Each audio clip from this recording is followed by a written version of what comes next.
있습니다. 내가 나의 공의를 가깝게 할 것인지 나의 구원이 지체하지 아니할 것이라. 내가 나의 영광인 이스라엘을 위하여 구원을 시온에 베푸리라. 아멘.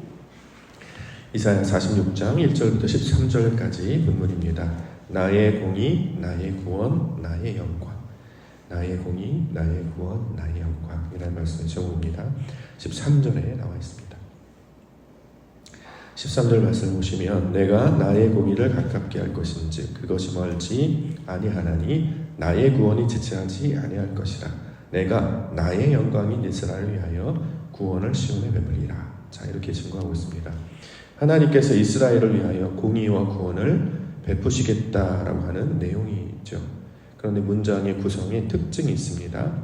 공의, 구원, 영광 앞에 나의 공의, 나의 구원, 나의 영광으로 말씀하고 있는 것입니다.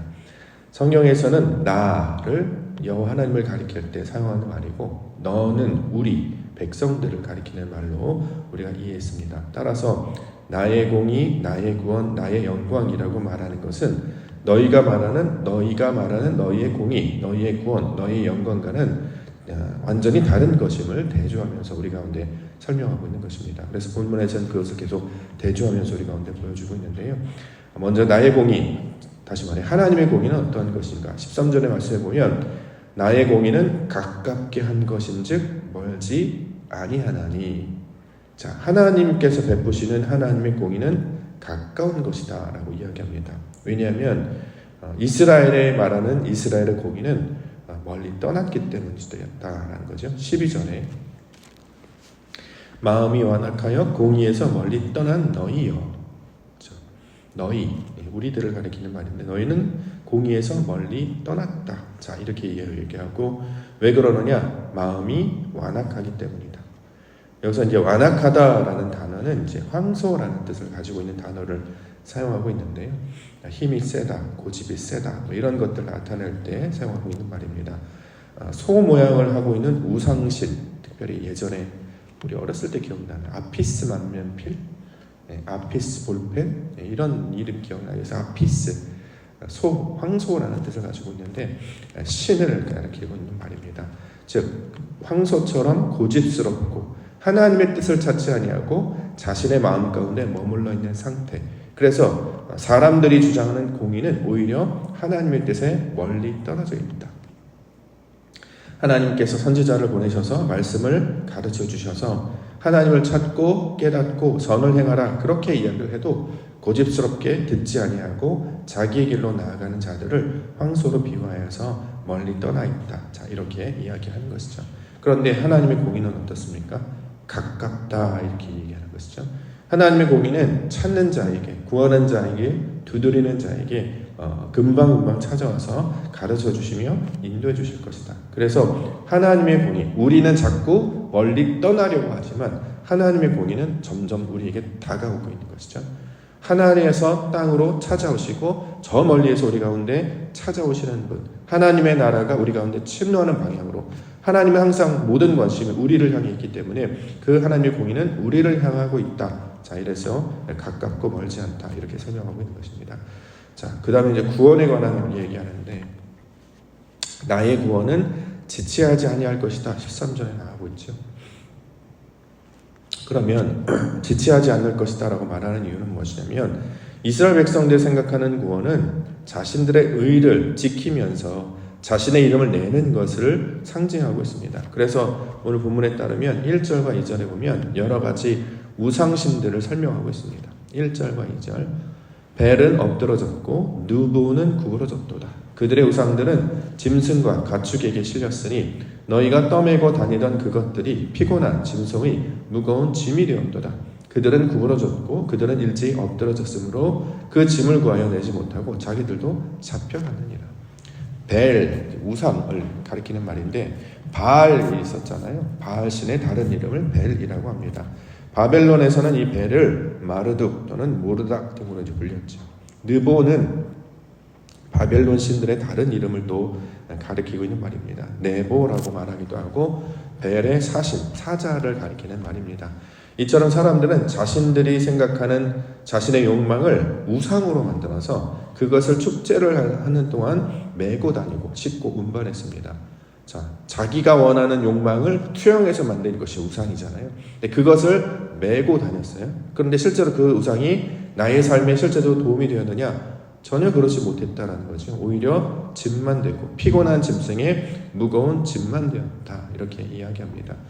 우리가 우리 스스로 자신의 영광을 위해서 여러 가지 일들을 말하고 또 주장하고 계획하고 이야기하지만 그것을 실제로 감당하기는 실제 삶에서 감당하지도 못할 뿐만 아니라 이것을 우리에게 짐으로 여기면서 감당하고 있는 것이죠. 예를 들어서 이제 여러 가지 계획들, 우리가 이렇게 하겠다, 또는 어떤 직분들, 나는 이런 사람이 되겠다. 하지만 그것을 잘 감당하지도 못하고 오히려 그런 계획이나 직분이 짐만 되는 상태. 자신의 이름을 내고 자신의 영광을 위해서 뭔가를 만들었지만 아무것도 능력이 되지 못하는 것. 또 어떤 다짐이나 결심, 사람들이 만들어 놓은 어떤 사람들의 것을 이제 우상이다 이렇게 이야기하는 것이죠.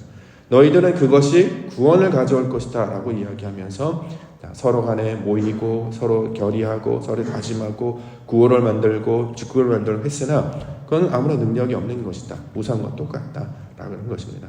반면에 하나님께서 우리에게 말씀하시는 나의 구원, 다시 말해 하나님의 구원은 우리를 업으실 뿐만 아니라 품으실 뿐만 아니라 구해내시는 분이시다 이렇게 설명하고 있는 것이죠. 3절과 4절에 대조되면서 이야기합니다. 야곱의 집이여 이스라엘 집에 남은 모든 자여 내게 들으라. 배에서 태어남으로부터 내게 안겼고 태에서 남으로부터 내게 업힌 너희여 너희가 노년에 이르기까지 내가 그리하겠고 백발이 되기까지 내가 너희를 품을 것이라. 내가 지었은즉 내가 업을 것이요 내가 품고 가여 내리라. 하나님께서 지으실 뿐만 아니라 태어나게 하셨고 태어난 순간부터 업혔고 안았고 그렇게 된 것이면 끝나는 것이 아니라 노년에 이르기까지 백발이 되기까지 하나님께서 원하시는 그 온전하고 완전한 하나님의 사람이 될 때까지 업을 것이고 품을 것이고 구워야 될 것이다. 이것이 바로 하나님의 구원의 내용이다. 이렇게 얘기하는 거죠. 사람들은 하다가 힘들면 포기하잖아요. 그만두잖아요. 떠나잖아요. 그렇죠? 중간에 하면 언제 그랬냐 하면서 하지 않습니다. 중간에 다 멈춰버리죠. 그것이 일이 됐던 그것이 이제 어떤 사람이 됐던 사랑이 되었던 사람들은 중간에 늘 포기해버립니다. 그런데 성경에 따르면 우리 하나님은 포기하지 않으시고 그 제자들을 사랑하시되 끝까지 사랑하시는 것. 자, 이것이 바로 하나님의 구원에 대한 내용이죠. 사람들의 구원은 상대를 생각하는 것이 아니라 자기의 의를 위하는 것이고 자기의 의를 위하는 것이기 때문에 얼마든지 하다가 힘들면 멈춰버리고 상대를 떨어내버리죠. 상대가 내 마음대로 되지 않는다. 그러면 이제 마음에서 멀어져 버리고 끊어내고 자 그렇게 이제 처리되는 것. 자 이렇게 나아갑니다. 그런데 하나님의 구원은 우리를 향해 있기 때문에 오히려 자기의 생명을 다하여서 우리를 살리시고 우리를 일으켜 세우시는 분. 자 이것이 하나님의 구원에 관한 내용이 되고 있습니다. 그러므로 이 이야기를 들으면 우리 하나님의 구원이 우리를 처음부터 그 끝까지 한 번도 포기하지 않은 끝까지 붙잡으시기 때문에 누구에게 구원을 찾고 누구의 구원을 바라고 소망해야 될 것인가를 우리 가운데 가르쳐주고 있는 것입니다. 사람이 생각하는 구원이 아니라 사람이 감당할 수 있는 정도의 구원이 아니라 우리를 끝까지 사랑하시며 품으시고 안으시고 구원내시는 그 하나님의 구원, 우리는 그것을 붙들고 소망 가운데 나아가야 할 것입니다. 마지막으로는 내가 나의 영광인 이스라엘을 위하여 구원을 베푼다. 13절 마지막에 보면 이스라엘을 가리킬 때 나의 영광 이렇게 얘기하죠. 하나님께서 이 땅을 창조하시고 모든 사역의 관심은 어디를 향해 있냐면 이스라엘을 향해 있다는 거예요. 그러면서 이스라엘을 향하여 나의 영광이다. 내 속성과 내 모양이 이스라엘에 담겨져 있다. 그러므로 모든 관심이 이스라엘을 향하여 있는 것이죠. 그래서 모든 시간, 모든 노력, 모든 힘을 다 이스라엘을 위해서 다 흘리시고 다 그것을 십자가에 지시기까지 아들을 보내셔서 십자가에 달려 죽으시기까지 모든 사랑을 상대, 대상에게 모든 것들 마련하고 있는 것임을 소명하고 있습니다. 반면에 사람들은 영광은 상대를 위하는 것이 아니라 나를 위하는 거예요. 하나님의 사랑은 우리를 향하고 있잖아요. 근데 우리는 하나님을 사랑하면서 하나님을 사랑하는 게 아니라 그 하나님을 사랑하는 이유는 내가 그런 사람이기 때문에 나를 돋보이게 하려고 한단 말이죠.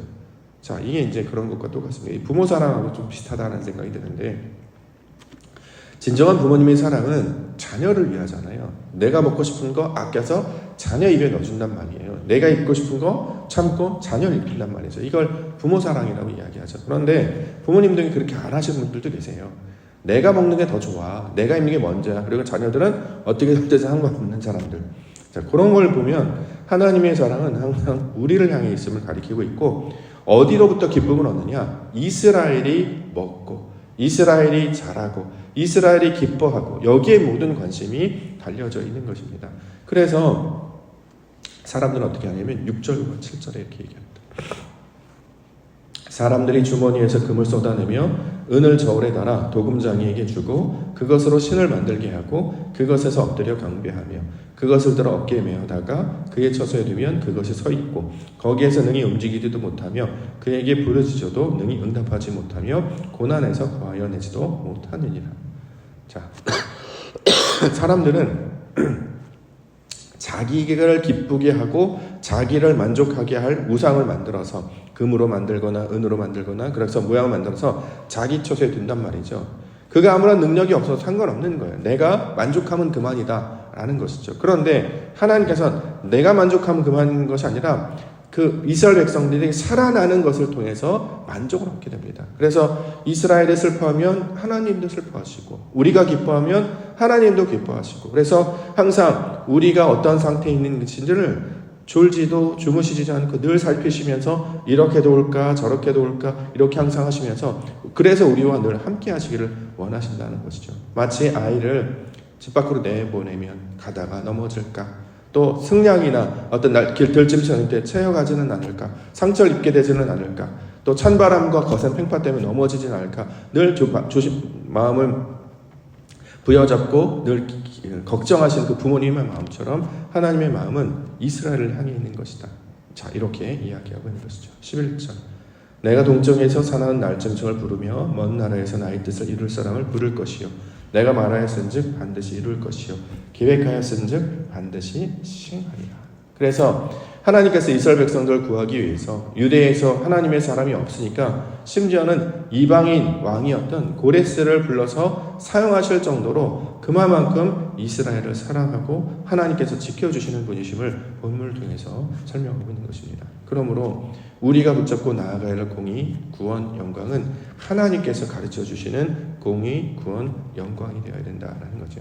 내 것이 아니라 하나님의 것. 그가 결국은 우리를 향해 있기 때문에 우리가 살아나고 우리가 회복되는 것을 하나님께서 바라고 계시기 때문에 우리가 그것을 의지하며 나아갈 때 하나님의 뜻대로 온전한 구원을 맛보게 해주실 줄 믿습니다. 그 하나님의 끊임없는 사랑, 그 긍휼하심과 그 영광, 이것을 바라시며 오늘도 주의 놀라우신 은혜 가운데 그가 아들을 보내시기까지 우리를 사랑하셨던 그 놀라운 은혜와 사랑 안에서 모든 것들을 내어맡기고 하나님을 온전히 신뢰하며 믿음 가운데 살아가시는 우리 믿음의 하루 되시기를 주님의 이름으로 간절히 축원합니다. 기도하겠습니다.